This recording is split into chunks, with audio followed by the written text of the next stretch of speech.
Assalamualaikum warahmatullahi wabarakatuh. Selamat pagi. Bagaimana kabarnya hari ini? Ibu harap kalian baik selalu ya, sehat selalu. Oke, sebelum kita memulai pembelajaran kita pada pagi hari ini, kita berdoa dulu menurut kepercayaan masing-masing. Berdoa mulai. Selesai. Ibu kembali mengingatkan ya, untuk presensi kalian bisa mengisi melalui Google Form yang telah Ibu sediakan. Untuk linknya sudah Ibu share melalui WA grup kelas masing-masing ya. Nah, untuk mengisinya kalian bisa mengisi di waktu pelajaran kita pada pagi hari ini. Nah, untuk pertemuan kita kali ini kita akan membahas tentang konflik, kekerasan, dan perdamaian. Nah, Ibu harap setelah pembelajaran ini kalian dapat memahami terkait dengan konsep dari konflik, kekerasan, dan perdamaian. Selain itu, Ibu harap kalian juga bisa mengkaitkan konsep-konsep tersebut dengan realitas yang ada di masyarakat. Kita sebagai individu di dalam suatu masyarakat pastilah pernah mengalami yang namanya konflik. Konflik dengan teman, dengan saudara, dengan kakak, adik, atau mungkin dengan orang tua ya. Kita pasti pernah mengalami yang namanya konflik. Nah, kesempatan kali ini kita akan membahas apa sih itu konflik, terus bagaimana sih sosiologi itu memandang suatu konflik di dalam masyarakat. Oke, langsung aja. Konflik itu berasal dari bahasa Latin, yaitu configere yang artinya memukul. Nah, secara sosiologi, konflik itu merupakan suatu proses sosial antara dua atau mungkin lebih orang yang berusaha menyingkirkan pihak lain dengan cara menghancurkan atau membuatnya tidak berdaya. Nah, menurut Suryono Sukanto bahwa konflik ini merupakan suatu proses sosial individu atau kelompok yang berusaha memenuhi tujuannya dengan jalan menentang pihak lawan. Nah, jika dilihat lebih lagi, konflik ini merupakan salah satu bentuk interaksi sosial ya. Bentuk interaksi sosial yang bersifat disosiatif. Sebelumnya di kelas 10 kita sudah mempelajari tentang interaksi sosial kan. Di situ ada asosiatif dan disosiatif. Nah, kalau konflik ini merupakan salah satu bentuk interaksi sosial yang bersifat disosiatif, yaitu interaksi yang cenderung mengarah pada perpecahan kelompok seperti itu. Nah, apa sih penyebab terjadinya konflik? Jadi konflik itu terjadi karena adanya berbagai perbedaan. Perbedaan apa saja? Oke, bisa dilihat di gambar. Itu merupakan apa?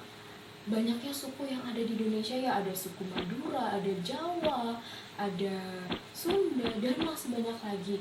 Nah, dari suku-suku tersebut menghasilkan kebudayaan yang beragam.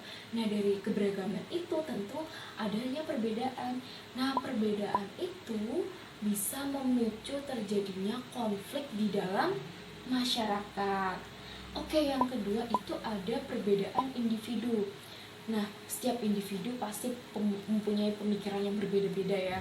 Misal kalian dengan teman kalian aja nih, kalian pengen jajan cilok, misalnya mau ke kantin, teman kalian pengen jajan bakso. Nah, itu sudah ada perbedaan di antara kalian dengan teman kalian. Nah, perbedaan ini bisa menyebabkan terjadinya konflik antara kalian dengan teman kalian. Nah, yang ketiga itu ada konflik kepentingan. Ada perbedaan kepentingan. Terus yang keempat itu ada perbedaan ideologi. Nah, selain perbedaan-perbedaan tersebut, konflik ini bisa disebabkan karena adanya berbagai perubahan nilai-nilai dan nilai-nilai sosial yang terjadi di masyarakat. Nah, perubahan ini bisa terjadi karena adanya globalisasi atau mungkin kemajuan teknologi seperti saat ini. Nah, apabila konflik itu tidak diatasi, maka tentulah akan menimbulkan keinginan untuk menghancurkan lawan. Jika ini tidak ditindaklanjuti, maka bisa menjadi tindakan kekerasan, bisa menimbulkan tindakan kekerasan. Kekerasan secara sosiologi merupakan umumnya ini terjadi saat individu atau kelompok itu berinteraksi yang mengabaikan norma, mengabaikan nilai-nilai sosial dalam mencapai tujuannya masing-masing. Jika kita memikirkan tentang kekerasan, apa sih yang terbesit di dalam benak kalian? Pasti semisal penyiksaan, atau mungkin penganiayaan, atau mungkin bahkan pembunuhan. Ya, itu merupakan salah satu contoh dari kekerasan. Tapi kekerasan itu dapat dibedakan menjadi dua jenis, yaitu ada direct violence dan ada pula indirect violence. Yang pertama ada direct violence, itu merupakan kekerasan secara langsung, dan indirect violence yaitu merupakan kekerasan secara tidak langsung. Oke, kita akan bahas satu persatu. Direct violence itu merupakan kekerasan secara langsung. Secara langsung berarti kepada fisik seseorang. Jadi kekerasan ini merujuk kepada tindakan yang berkenaan dengan fisik seseorang. Contohnya seperti yang sudah disebutkan tadi, adanya penyiksaan, adanya penganiayaan, itu merupakan salah satu contoh dari direct violence. Terus yang kedua itu ada indirect violence atau kekerasan secara tidak langsung. Nah, kekerasan ini terjadi secara tidak langsung, tetapi bisa membahayakan seseorang. Contohnya, misal kalian melihat teman kalian sedang dibully gitu, dirundung, tapi kalian diam saja, tidak melakukan sesuatu untuk membantu teman kalian itu yang dinamakan dengan direct violence.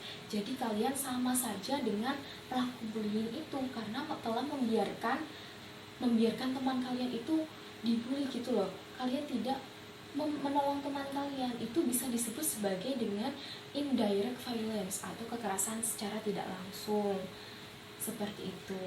Nah, karena adanya konflik yang bisa memicu terjadi tindak kekerasan, maka muncul upaya-upaya untuk melakukan harmonisasi masyarakat, untuk menciptakan perdamaian di dalam masyarakat yang tidak ada konflik, tidak ada kekerasan, yaitu dengan cara bisa menghargai orang lain, menghargai satu sama lain, sehingga jika perdamaian ini dapat dilakukan, maka diharapkan akan tercipta kemaslahatan bersama. Seperti itu untuk materi kita kali ini. Nah, untuk menindaklanjuti materi kita kali ini, Ibu harap kalian bisa membentuk 2 sampai 5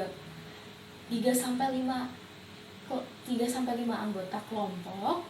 Untuk selanjutnya kalian cari berita, bisa melalui koran atau mungkin bisa melalui media elektronik lainnya, cari berita yang berkaitan dengan konflik, kekerasan, dan perdamaian. Kalian coba analisis berita itu, apakah ada terjadi konflik dan kemudian terjadi kekerasan, lalu upaya apa yang dilakukan oleh masyarakat itu untuk menciptakan suatu perdamaian di dalam masyarakat tersebut. Oke? Jadi kali ini kita membahas tentang konflik, kekerasan, dan perdamaian. Jadi ketiganya itu saling berkaitan, di mana ada konflik yang bisa menimbulkan tindakan kekerasan, dan untuk mengupayakan tidak terjadi itu semua, maka perlu adanya perdamaian. Oke? Untuk kali ini cukup. Sekian dari Ibu untuk mengakhiri pertemuan kali ini. Kita akhiri dengan doa. Berdoa mulai. Selesai. Wassalamualaikum warahmatullahi wabarakatuh.